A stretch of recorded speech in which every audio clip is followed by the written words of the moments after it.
You know what I think that people don't talk about enough? It's how minimal makeup and minimalist makeup can actually be a lot trickier than we realize. There are, yes, less steps. That means that every step you really have to dial in to what makes sense for you.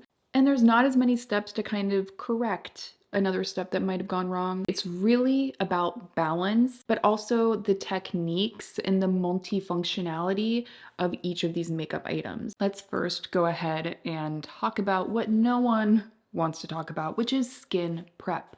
There is not a world in which I am putting on makeup without prepping my skin. And if I do, I feel so wrong doing it because I know that the makeup is truly going to suffer. I'm approaching this minimal makeup routine from a position of anything that you do before your makeup is going to affect the makeup routine. So though the two are technically separate, for me, skincare and makeup routine really are one because your makeup routine deeply hinges on how your skincare routine went that day. My skin right now is incredibly dry. It's dehydrated and it's dry, which means I need both hydrators and moisturizers in my routine to make sure that my skin is ready to receive makeup. You basically want to get your skin in the exact place you want it, in the same kind of quality that you're looking to achieve at the end of your makeup routine. So if you have very oily skin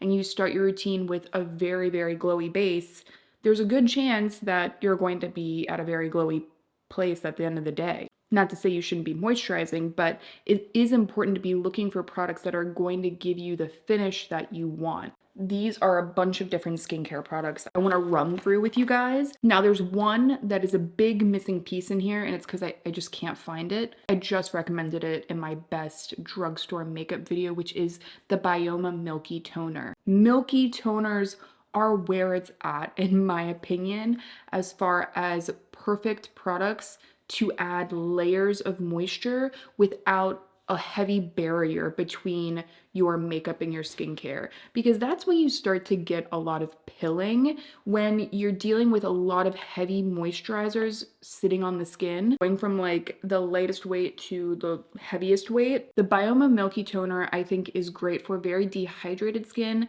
or if you have more of an oily skin type. It's just going to work as a light moisturizer, great for dehydration. Really highly recommend that one. I have very dry skin and dehydrated skin.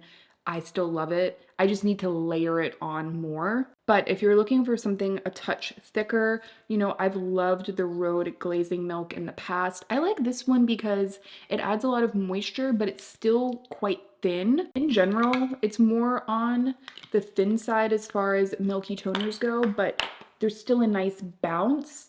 I feel like this is a really, really good balance.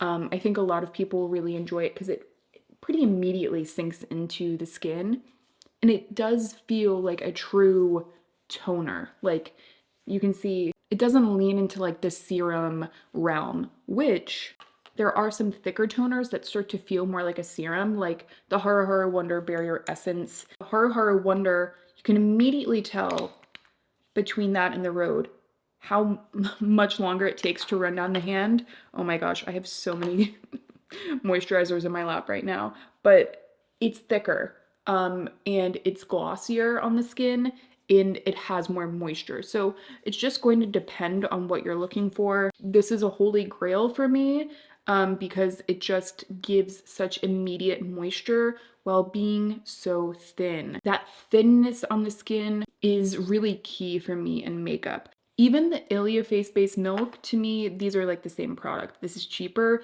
but I still love this. These like milky toners have kind of become a little bit of an obsession for me. If you still feel like you need more moisture to your skin is just really needing it, keep in mind we are going to be going in with SPF, but you could think about using kind of like an emulsion product.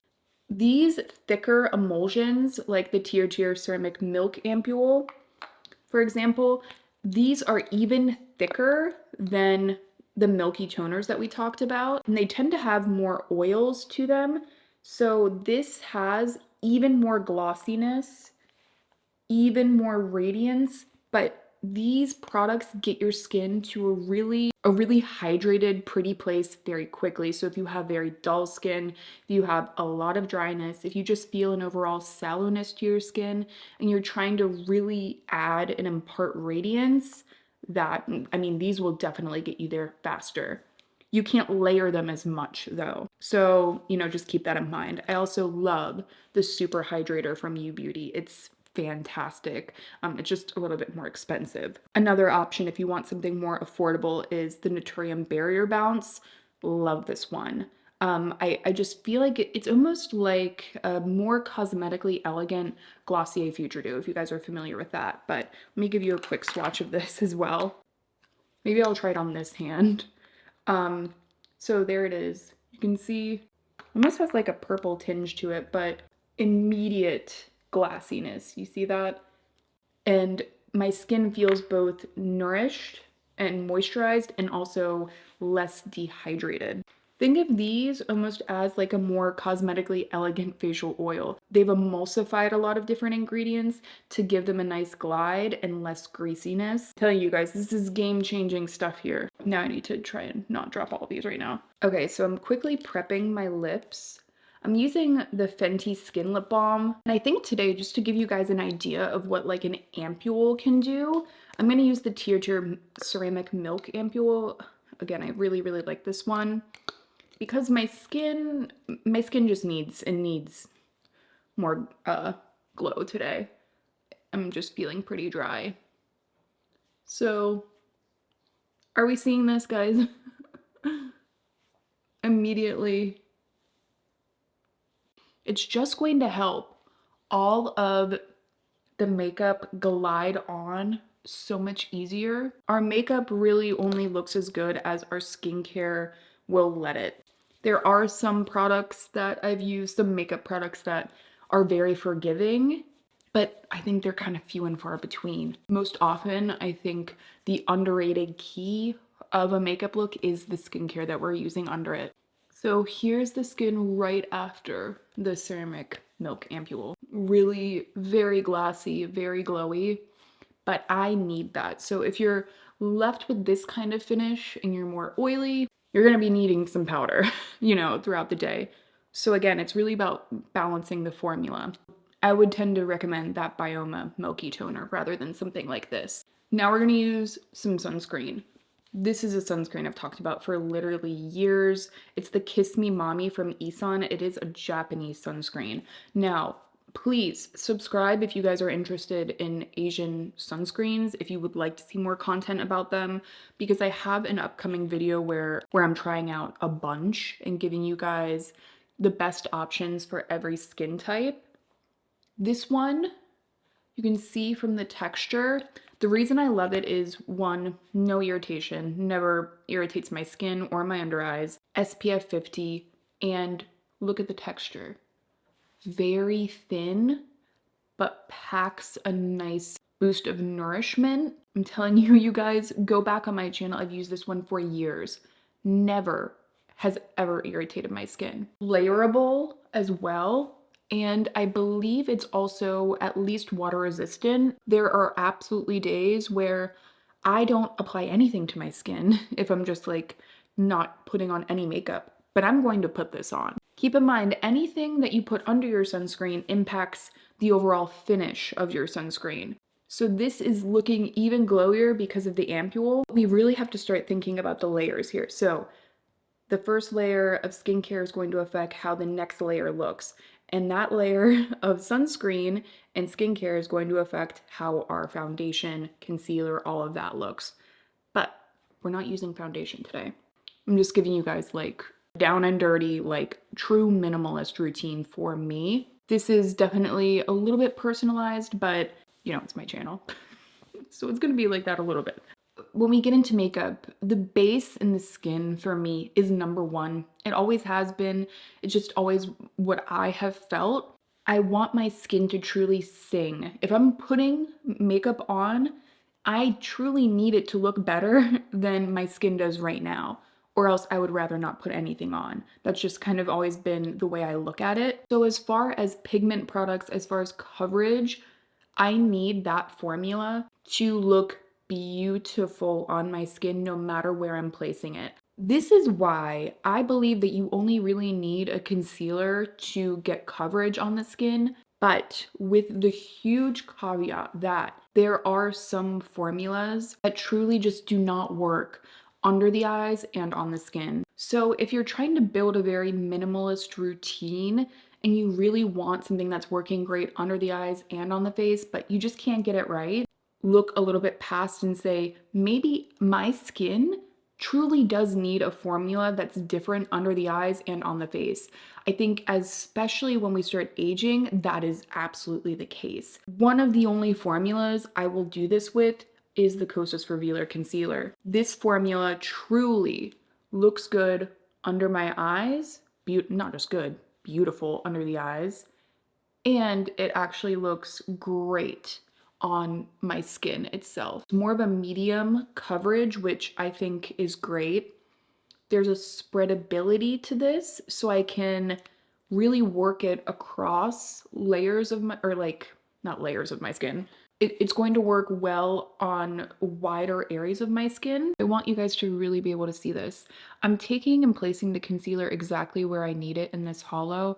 I have so many different concealer videos. I just came out with a concealer tips video, so feel free to check that one out if you're interested in how I place concealer under the eyes. We're basically focusing right where we need it, right where the pigmentation or the hollows are, and I'm letting it sit so I get the most coverage out of the concealer. Once I let it sit, the coverage doesn't want to move around as much. But what I'm going to do now is I'm taking that same concealer on the back of the hand, and by the way, you kind of need a shade that's pretty close to your actual shade to do this. Do not try this method with a like a concealer that's 2 shades brighter than your actual skin. I took it on the back of the hand, picking it up with this concealer brush. It's the A506 from BK. Looking at my face overall, taking the mirror back. I don't have a magnifying mirror right now. And I'm looking at the places I actually need the coverage. What I'm noticing is right here, around my mouth, around my nose, onto the cheeks, a little bit right here, but the perimeters of my face, they don't really need the coverage. So we don't need to swipe the concealer all over the face necessarily.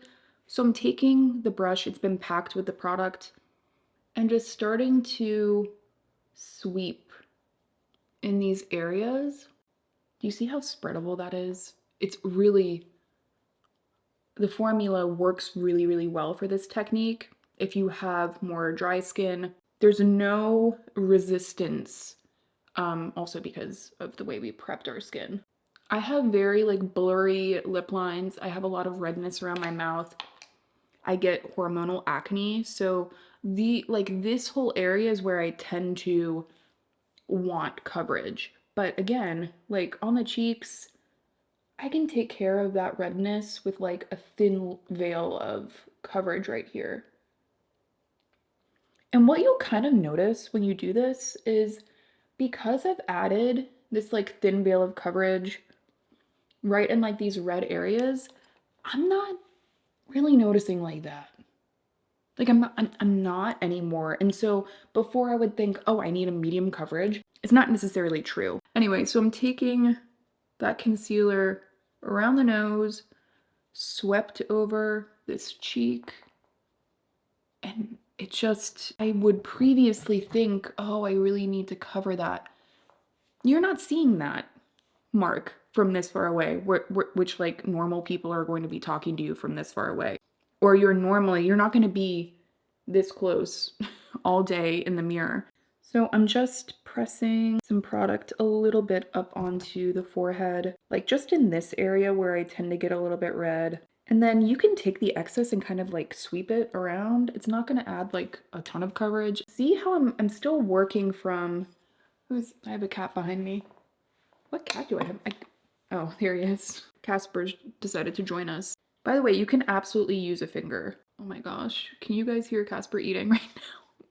I apologize if you can. But what I was saying is don't be afraid to use your finger. I love the fingers for blending. The tapping motion is really going to concentrate more coverage. See, when I'm looking back, at the way my skin looks now with the under eyes covered, for me, I still want a little bit more. So what I'm gonna do is, this is my dried out one. I'm just gonna take a touch right here, just right there. I'm letting it sit and we're moving on. Like, you can do this, don't be afraid to do this. We're just gonna let it hang out, and then this will be one of the last things that I'm going to blend. I gotta tell you, if you're really into minimal makeup, like really like physical less products, this is the Eastern Beast palette from Florasis. Oftentimes, especially if I'm just in a rush, bronzer all over, blush, a little bit of highlight, powder. It is one of those palettes that I actually feel is worth it. It is one of those palettes where I feel like all the colors actually work for me. So as we keep moving on with the routine, there's a couple of different ways you could go about it. I know that blush and bronzer is one of those things people feel very strongly that they can't skip blush or they can't skip bronzer, but I think what's actually happening is that we want to add some sort of color. This is what I do if I have a little bit more makeup accessible to me. Sometimes I like to use like a bronzer color that is both kind of a blush and a bronzer. So think like Bronze Bombshell from e.l.f. This is something between a bronze and a blush for me. Spicy from Say is a very similar color. You could even go with the Juvia's Place Dahlia shade if you have a deeper complexion. But what I am going to do is almost use a powder bronzer as a setting powder. This is going to ensure that everything just lasts a little bit longer. So I am taking my Makeup by Mario Soft Sculpt bronzer in the shade Light. You see how lightly pigmented that is? I like to use it again almost just as a color, like a warmth, obviously, but it's making everything else last longer in the process. Because right now, with the finish of all the products that we have, I want to just take down the shine a little bit. You could just go in with a powder if you'd like. But if you do find a bronzer with a thin buildable formula that can be sheared out, it can be built up. Sometimes I think we don't even necessarily need a complete separate powder all over the face kind of step. And I am going to take some over here onto the bridge of the nose and over, but I just want to blend this concealer out first. But for right now, I'm just taking it on the perimeters of the face. It's a very subtle shade. It doesn't even necessarily look like a ton of bronze. It just looks like I'm back to normal, I guess. You know, I just got some color back into my face. Again, still letting the concealer sit.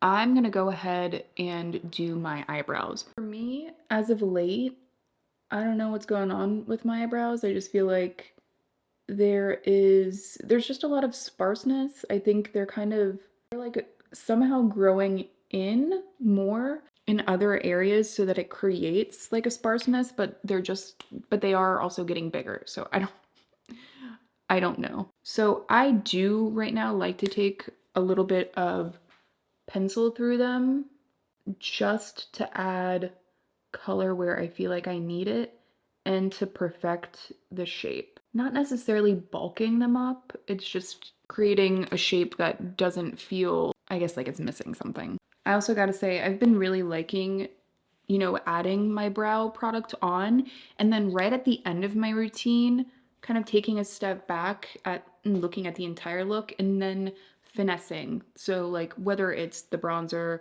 a blush product, the eyebrows, finessing at the very end just to make sure everything's kind of balanced. But right now I like the way that those are looking. And I think it's finally okay to tap out this coverage. I got way more coverage out of that just from letting it sit here. So now is the time I would take back out my bronzer and just sweep it right over the cheeks. Don't be afraid to kind of take it up a little bit on like under the eyes. For me, it creates something that looks a little bit more lifelike. Color doesn't stop right here. You know what I mean? Like our skin naturally gets color other areas, so I even take it right into the crease of the eye. This is a very common technique, by the way, adding a little bit to the eyes just to, again, it adds a cohesiveness, I think, both in shadow, but also in like actual color of my skin. You can actually tell from the pan of this that I use it to set my face because it's kind of developed some hard pan. And by kind of, I mean, it definitely has. We're basically in the home stretch. For some reason, whenever I put on mascara with a very, very minimal makeup look, to me it just feels a little bit disjointed. And if I go for like a very, very natural mascara, I feel like those mascaras tend to make the eyelashes look almost like stringy, at least on my lashes. The only mascara I would even think about putting on right now is probably the CoverGirl Lash Blast. That one I think has a great balance between definition and like actually bulking up the lashes themselves. But for me, I actually like no mascara. I think it looks really nice with this kind of look. And I'm going to go ahead and take now, this is the Clio Crystal Glam Tint. This is a lip stain. And to get the longevity that I want, I think that lip stains are the no makeup secret weapon. I wish that more people would talk about them because they sit so closely on the skin, because they're literally staining the skin. It truly becomes almost undetectable other than the color. You know, the texture isn't like a true gloss, a true lipstick. What I would do in this scenario is take some on the lips. You can see I went with a color that is basically my lip color. And by the way, this is the shade Grooming Peach Opal. This added a really pretty shine, a nice color that is essentially already my lip color. But then what we can do is go back into the product, and we're using this lip stain as an actual cheek stain. So let me show you how I would do this. A lip stain with some spread is going to be much easier to work with than a lip stain that is that is incredibly watery. Look at how beautiful that just blended out. And it adds this really nice kind of juiciness to the cheeks, but this is not uncomfortable on the cheeks themselves, you know? Some lip stains are super uber glossy and thick, you know, this is not gonna work on those. This formula works beautifully for this technique. And the color is almost like that kind of peachy slight bronze color that I was talking about before. And this is going to last way longer than your typical blush because of the staining quality. That is just a little bit added. You can also, you know, absolutely build up the color if you so desire. I just think it's best to tap these kinds of products in rather than like move them around a lot. Always put a little bit on my nose too. I think that makes for just a very realistic look. And then just taking that sheer wash of bronzer, even just kind of the excess that's already on the brush, and just tapping that in. And it just takes down a touch of the shine, not like the entire finish of the makeup. Now I'm just, again, finessing. So I want a little bit more coverage right on the inner portion of the eye. I think I am going to take a brow gel. This is the Make Beauty Infinite Hold Brow Gel. It's insane, especially if you like more of a pushed up eyebrow look, or you just like to kind of set your brows up and into place and just really not worry about them. My eyebrow is going to look like that all day. And what I'm noticing is when I'm, you know, setting the brow into place right now, I just don't need much more color, if any. I think I'm not gonna add any more. And this is it, you guys. This is my completed, very minimal makeup look. I think that this is kind of my guide to the minimalist makeup look. These are the steps that I really prioritize. Again, you could definitely add a little bit of mascara. You could take this look to the next level with a few extra steps.